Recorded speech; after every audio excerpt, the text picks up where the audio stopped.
Dans cette vidéo, je vais vous présenter ce qu'il faudrait savoir avant de partir. Lorsque vous partez sur une durée globalement de 6 à 10 mois.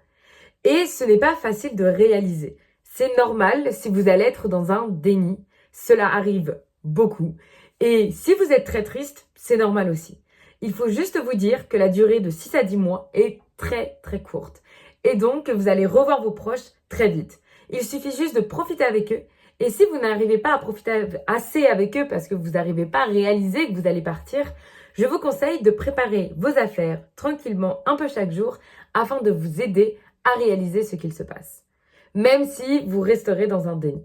Si vous êtes heureuse de partir, faites attention à ne pas trop l'être et à même carrément oublier vos proches. Il ne faudrait pas les oublier. Si vous êtes très triste, essayez de relativiser. Cela va être sur une courte période et franchement, l'expérience vaut le coup.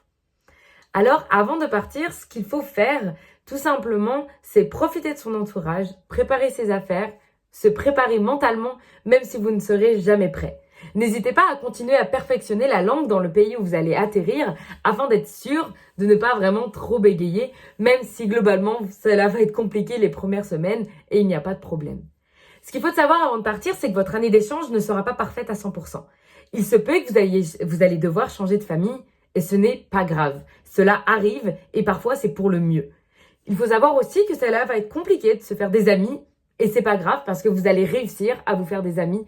Il ne faut pas baisser les bras, cela peut prendre vraiment plusieurs mois et cela peut être difficile. Il faut aussi savoir que cette expérience n'est pas faite pour tout le monde. Il ne faut pas se jeter dans cette expérience sans savoir ce qui vous attend. Cette expérience est difficile émotionnellement parce que vous êtes loin de tout, vous devez tout reconstruire et le départ est très difficile, mais il ne faut pas oublier le retour. Le retour, c'est savoir s'il faut tout quitter. Donc il faut être préparé même si on ne le saura jamais. Avant de partir, il faut aussi savoir comment prendre 1 an de sa vie dans une valise. Et ce n'est pas évident, mais oubliez les pourquoi pas et juste prenez le nécessaire.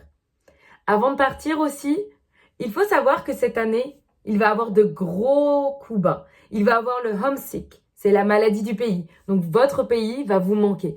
Et ce n'est pas grave. Vous allez passer par toutes ces épreuves et ça rendra votre expérience encore plus magique parce que les moments où ça se passera bien, ils enlèveront tous les moments où ça se passera mal. Alors vraiment, avant de partir, je veux que vous ayez dans votre tête du positif. Pas trop d'attentes surtout. Évitez les attentes. Les attentes, ça amène à des déceptions. Donc franchement, partez juste avec que du positif dans votre tête. Et s'il y a un peu de négatif au tout début, ce n'est pas grave. Gardez énormément de joie et quand vous arrivez, vous allez apporter cette joie et tout se passera parfaitement bien.